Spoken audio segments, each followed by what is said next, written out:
మన ప్రభువును ప్రిరక్షకుడైన యేసుక్రీస్తు వారి అతి శ్రేష్టమైన నామంలో మీ అందరికీ హృదయపూర్వక వందనములు. ప్రియ సహోదరి సహోదరులరా, అందరూ బాగున్నారు కదా?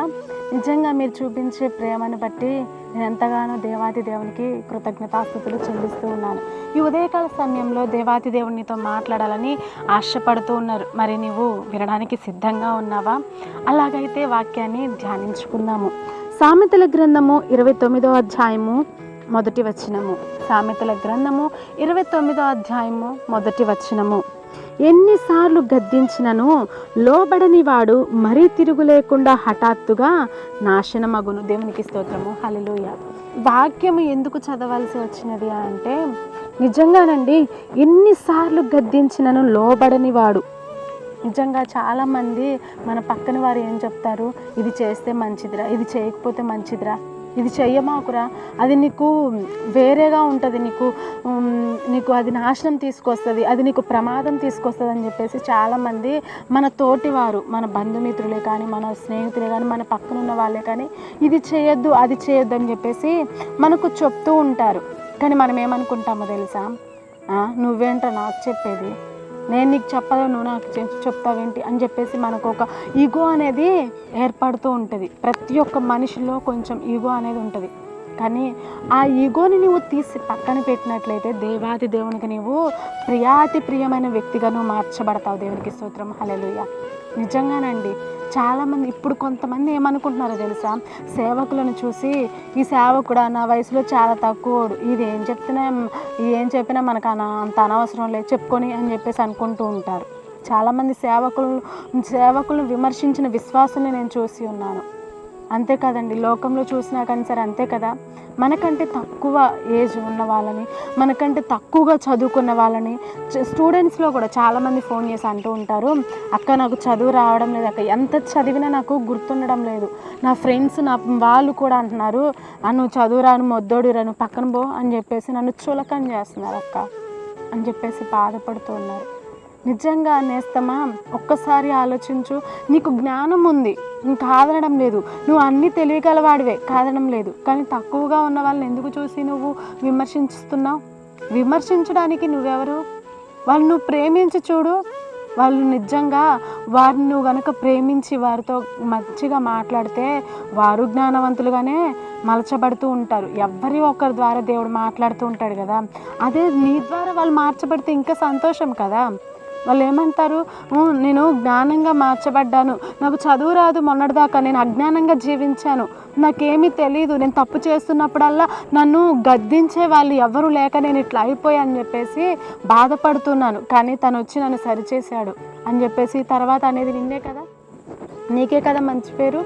కాబట్టి ప్రియ సహోదరి సహోదరుడా, ఎన్నిసార్లు గద్దించిన లోబడని వాడు మరి తిరుగు లేకుండా హఠాత్తుగా నాశనమగును. నిజంగా ఈ లోకంలో నువ్వు ఏం చేస్తున్నావు నాకైతే తెలీదు. చాలామంది యవనస్తులు ఏం చేస్తారో తెలుసా, పాపపు చూపులు. బైబిల్లోనే ఉందండి, నువ్వు మోహపు చూపుతో చూస్తే అప్పుడే నువ్వు అక్కడ వ్యభిచారం చేసినట్లు. నువ్వు ఏదో శరీరాన్ని పట్టుకొని వ్యభిచారం చేయడం అవసరం కాదు, కానీ నువ్వు చూసే చూపులో కూడా పాపమే ఉంది. మరి నువ్వు ఏ విధంగా జీవిస్తున్నావు? పాపపు చూపుతో నువ్వు చూస్తున్నావా? పాపపు జీవితాన్ని నువ్వు అనుభవిస్తూ ఉన్నావా? పాపపు మాటలు నువ్వు మాట్లాడుతున్నావేమో ఒక్కసారి ఆలోచించు. నువ్వు చూస్తున్న నీ చూపును బట్టి, నువ్వు మాట్లాడే మాటను బట్టి, నువ్వు నడిచే ప్రవర్తన బట్టి కొంతమంది నిన్ను సరిచేయడానికి ప్రయత్నించడానికి నిన్ను అడిగినప్పుడు, నిన్ను ప్రశ్నించినప్పుడు, నిన్ను గద్దించినప్పుడు, వారి మాటలకు నువ్వు లోబడనప్పుడు నిజంగా నువ్వేం చేస్తావో తెలుసా, నాశనాన్ని నువ్వు కొని తెచ్చుకున్నట్లయితే. నిజంగానండి, వారి మాటలు నువ్వు ఎప్పుడైతే నాకంటే చిన్నవాడే కావచ్చు, నాకంటే అజ్ఞానుడే కావచ్చు, ఎవరైనా కావచ్చు, ఇది మంచి చెప్తున్నాడు కదా, ఇది చేద్దాం, నిజంగా నేను చేసేది తప్పే అని చెప్పేసి ఒక్కసారి నువ్వు హృదయాన్ని పరిశీలన చేసుకొని నీ హృదయాన్ని బట్టి నువ్వు ఆలోచించి ఏది మంచి ఏది చెడు అని చెప్పేసి ఒక్కసారి నువ్వు ఆలోచించి ఎదుటి వారిని బట్టి నువ్వు నడిచినట్లయితే దేవుడు నిన్ను అత్యధికమైన స్థానంలో నిలబెట్టడానికి సిద్ధంగా ఉన్నాడు. దేవునికి స్తోత్రం, హల్లెలూయా. ప్రియ సహోదరి సహోదరుల, మనం ఏం చేయాలో తెలుసా, ఎదుటివారి ఎవరైనా కానీ సరే మనం ముఖ్యంగా ఎదుటివారి మాటను విని, ఎదుటివారి మాటలను బట్టి గౌరవించి, వారికి లోబడి వారి మాటలను మనం పాటించే వారిగా ఉండాలి. దేవునికి స్తోత్రం, హల్లెలూయా. వారు ఇదైతే మంచి చెప్తున్నారో ఆ మంచిని మనం స్వీకరించే వారంగా ఉండాలి. ఏంటి నాకంటే వయసులో తక్కువ వాడే కదా, నాకంటే వయసులో పెద్దవాడైతే ఆయనకేం తెలుసు, ఈ జనరేషన్ వేరు ఆ జనరేషన్ వేరు అని మనం అనుకుంటూ ఉంటాం.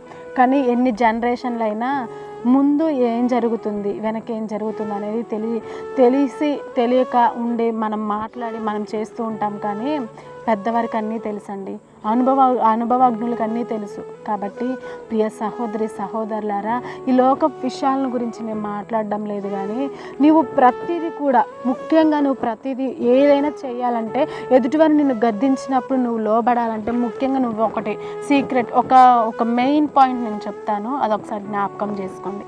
ఏంటయ్యా అంటే, నువ్వు ఏ పని చేసినా ఏ పని నువ్వు మొదలుపెట్టినా మొట్టమొదటిసారి నువ్వు మోకరించి ప్రార్థన చేసి దేవాది దేవుణ్ణి అడుగు.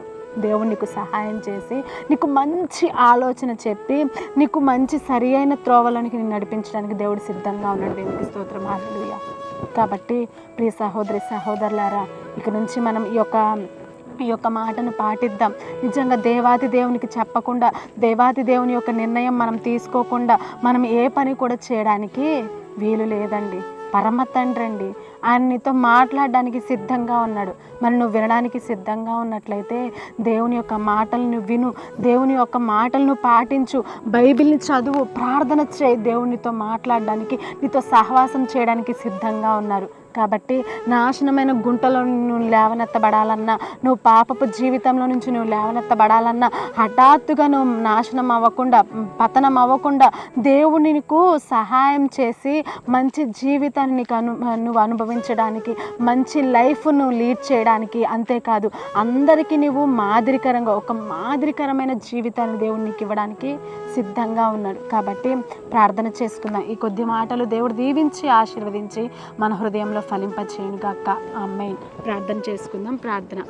సకల ఆశీర్వాదాలకు కారణభూతుడైన మా ప్రియ పరలోకపు తండ్రి, నీ నామమునకు వందనములు ప్రభువా. నిజంగా ఎన్నిసార్లు గద్దించినను లోబడని వాడు మరి తిరుగు లేకుండా హఠాత్తుగా నాశనమగునని వాక్యం సెలవిస్తుంది. నిజంగా మమ్మల్ని ఎవరైతే గద్దిస్తారో అప్పుడు మేము నైనా వేసే వారి మాటకు ఎదురు చెప్పకుండా వారి గద్దింపును మేము స్వీకరించే మనసును మాకు దయచేయండి. తగ్గింపు జీవితాన్ని మేము కలిగి ఉండేటట్టు కృప చూపించండి అయ్యా. ప్రతి ఒక్క పనికి ఏది మొదలుపెట్టినా, ఏది చేసేటప్పుడైనా ప్రతిదీ కూడా నీ దగ్గర పర్మిషన్ అడిగి, నిన్ను మోకరించి, నిన్ను అడిగి అప్పుడే నాయన వేసే పని చేయడానికి కృప చూపించండి. మాకు తోడుగా నీడగా ఉండి సహాయం చేసి మంచి ఆలోచనలతో మేము నడవడానికి, జీవింపజేయడానికి కృప చూపిస్తారని నమ్మచ్చు. తోడు నీడగా ఉండి సహాయం చేయమని ఈ చిన్ని ప్రార్థన పరిశుద్ధ నామంలో అడిగి వేడుకొని ప్రార్థిస్తున్నాము తండ్రి. ఆమేన్. Praise the lord.